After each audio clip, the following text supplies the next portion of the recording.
Silakan duduk.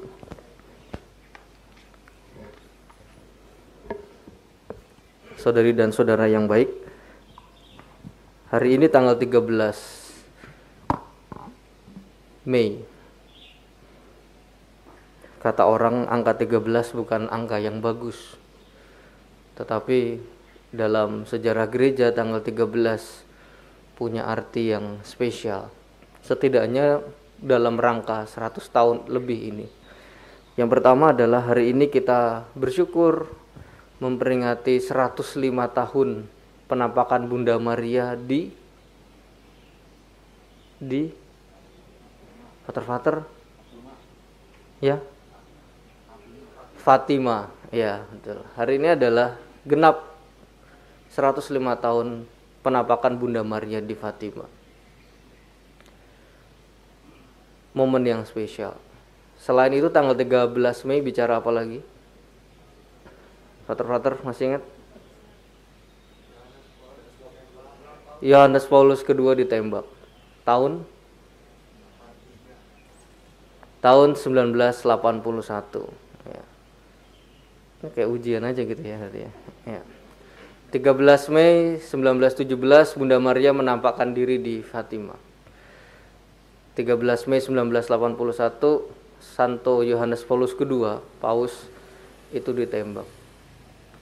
Kalau saudara-saudara punya kesempatan berziarah ke Basilika Santo Petrus, nanti Anda bisa melihat ketika Basilika Santo Petrus di hadapan Anda, berjalanlah ke sebelah kanan menuju pintu masuk. Di situ ada kotak kecil yang kalau kita lihat kotak kecil di tanah ya, seperti ubin tapi ada tulisannya 13 Mei 1981. Kalau kita cuma lihat ya udah selintas berlalu. Tapi kalau kita paham apa yang terjadi, disitulah tempat di mana Paus Yohanes Paulus kedua ditembak ketika mengadakan audiensi, ketika lagi ada khotbah umum bersama dengan umat beriman. Apalagi tanggal 13 yang istimewa. Tanggal 13 ulang tahunnya Romo Uut. Romo Uut itu teman kami sebagai pendamping para frater.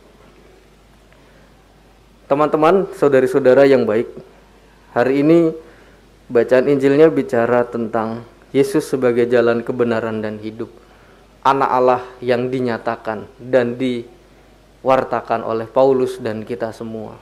Lalu pertanyaan saya, apa hubungannya dengan penampakan Bunda Maria dan penembakan Yohanes Paulus kedua?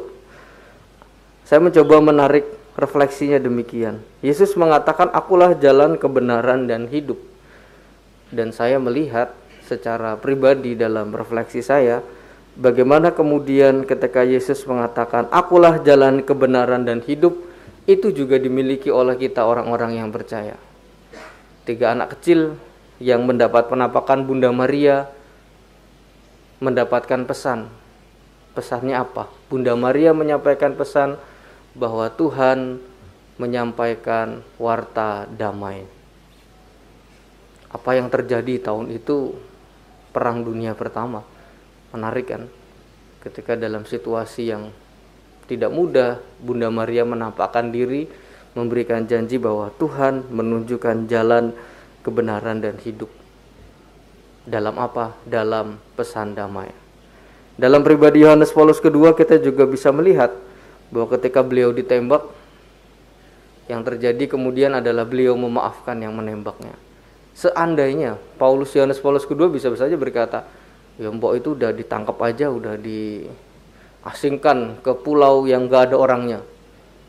Bisa saja kalau memang kehendaknya adalah kehendak seperti itu. Tetapi Yohanes Paulus kedua menjadi saksi bahwa Yesus adalah jalan kebenaran dan hidup, yang sungguh diupayakan dengan kata maaf dan perdamaian. Sehingga pada pagi hari ini, saudari dan saudaraku terkasih, kalau kita mengatakan kita adalah pengikutnya Tuhan Yesus, kita percaya pada Tuhan Yesus, bagaimana kita bisa menghidupi kata-kata Yesus, akulah jalan, kebenaran, dan hidup dengan cara kita. Yesus jalan, yes. Yesus menghadirkan kebenaran. Kebenarannya apa? Bahwa hidup dengan damai adalah hidup yang berkualitas. Dan mengatakan bahwa Yesus adalah kehidupan Artinya apa yang kita pilih selalu terarah pada hal-hal kehidupan, bukan kebencian, kemarahan, bukan cacian yang membawa kita pada kematian satu dengan yang lain. Semoga Bunda Maria di Fatima menjadi pendoa bagi kita agar semakin meyakini Yesuslah jalan, kebenaran, dan hidup. Kemuliaan kepada Bapa dan Putra dan Roh Kudus, seperti pada permulaan, sekarang, selalu, dan sepanjang segala abad. Amin.